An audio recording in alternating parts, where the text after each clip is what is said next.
Alman tarihinin en karanlık döneminde genç bir papaz olan Dietrich Bonhoeffer, yaşanan vahşete karşı fikirlerini dile getirmeye başlamıştı. Yıllarca insanların fikrini değiştirmeye çalıştıktan sonra Bonhoeffer bir akşam eve geldi ve evinde kendisini götürmek için bekleyen iki adamla karşılaştı. Tutuklanmıştı. Hapishanede geçen süre zarfında Bonhoeffer, şairler ve düşünürlerden oluşan bir ülkenin nasıl bir korkaklar, düzenbazlar ve suçlular kolektifine dönüştüğünü düşünmeye başladı. Sonunda sorunun kökeninin kötülük değil, aptallık olduğu sonucuna vardı. Çizgi romanlarda ve aksiyon filmlerinde ya da gerçek hayatta kötünün kim olduğuna dair kafamızda bir şemamız vardır. Ancak bu insanlar ne kadar kötü olsalar da bilindikleri için en büyük tehdit değillerdir. Sonucunda bilinen bir kötülük olduğunda iyi insanlar ona karşı savaşmak için bir araya gelebilir. Dietrich Bonhoeffer'ın belirttiği gibi kötülük kendi içinde her zaman yıkımının tohumunu taşır. Ancak aptallık tamamen farklı bir sorundur. Aptallıkla birçok nedenden ötürü kolayca savaşamayız. İlk olarak toplu olarak buna karşı çok daha hoşgörülüyüz. Kötülüğün aksine aptallık çoğumuzun ciddiye aldığı bir ahlaksızlık değildir. Sonucunda cahil olduğu için kimseyi azarlamayız. İnsanlara bir şeyleri bilmedikleri için de kızmayız. Ancak aptallıkla ilgili temel sorun genellikle güçle el ele gitmesidir. Bu nedenle aptallığın teorisi, aptallığın kötülükten daha tehlikeli olduğunu bize anımsatır. Bu videoda aptallıkla cahilliği eş anlamlı düşünmenizi rica ediyorum. Hapishaneden yazdığı ünlü mektuplarında Bonhoeffer, aptallığın en tehlikeli düşman olduğunu kaleme aldı. Bonhoeffer'in yazdığı mektuplar oldukça ses getirmişti. Bonhoeffer yazdığı mektuplarda bir düşmana karşı savaşabilirsiniz ama aptallığa karşı savaşamayız. Aptallık topluma en büyük zararı verir. Kişi kötülüğe karşı protesto edilebilir. Güç kullanarak kötülük önlenebilir ancak aptallığa karşı savaşamazsınız. Aptal, daha doğrusu cahil kişilere kanıt göstermenin anlamı olmaz. Bu kişiler kolayca saldırgan hale gelebilirler. Aptal bir insanın ön yargısıyla çelişen gerçeklere inanılması gerekmez. Bu fikirleri çürütemediklerinde önemsiz de rastlantısal diye bir kenara itilirler. Bütün bunlarda aptal kişi kendinden memnundur ve kolayca sinirlendiğinden saldırıya geçerek tehlikeli hale gelir.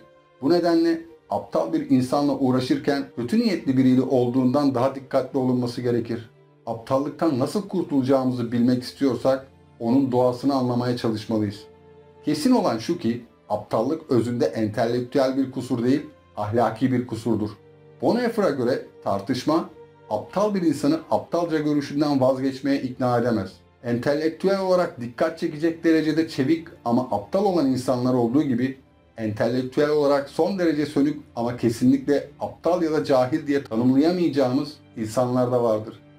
Yani aptallık doğuştan gelen bir kusur değildir. Süreç içinde bazı insanlar aptal olmayı ya da cahil kalmayı tercih eder.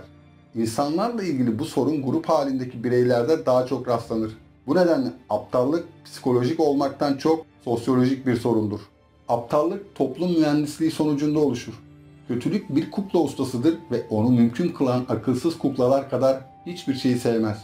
Burada iş başında olan süreç, zeka gibi belirli insani yetilerin birdenbire ortadan kaybolması değildir. Bunun yerine yükselen gücün ezici etkisi altında kalan bu insanların düşünme yetileri bir biçimde ellerinden alınmaya başlar. Onunla sohbet etmeye kalkarsanız onu bir kişi olarak değil, onu ele geçiren sloganlar ve benzeri şeyler bütünü olarak görürsünüz. Bu nedenle düşünce sistematiği bozulmuş bu kişilerle tartışmak yararsızdır. Çünkü söyledikleri argümanlar kendilerine ezberletildiği için fikir içermez. Sonucunda bu kişi her türlü kötülüğü de yapabilir. Ancak yaptığı şeyin temelinde bir kötülük olduğunun farkına varmayacaktır. Bu kişilerin tek kurtuluşu içlerinden gelerek, yani isteyerek özgürleşmeleridir. Ancak bu aptallığın üstesinden gelebilir. Ancak çoğu durumda öncelikle kişinin bağlarından kurtulması gerekecektir. O zamana kadar bu tarz düşünen bir kişi ikna etmeye yönelik tüm girişimlerden vazgeçmeliyiz. Dietrich Bonhoeffer'ın aptallığın teorisi başlığıyla kaleme aldığı bu düşünceleri elbette yaşadığı dönem için tehlikeliydi. Nitekim kendisi 9 Nisan 1945'te şafak vakti Adolf Hitler'e karşı bir komplo karıştığı için Flossenbürg toplama kampında Birleşik Devletler askerlerinin kampı kurtarmasından sadece 2 hafta önce asılarak idam edildi. Ahlaki bir toplumun nihai sınavı çocuklarına nasıl bir dünya bıraktığıdır diye not düşecekti yazılarına. Tüm dünyada gerçeğin çarpıtılmasıyla hipnotize edilmiş ve özgür düşünce yetilerini yitirmiş milyonlar aptallaşmaya ve hayatlarımızı zindana çevirmeye devam ederken tek tesellimiz her şeye rağmen bu hayatlarda Bonhoeffer gibilerinin varlığıdır.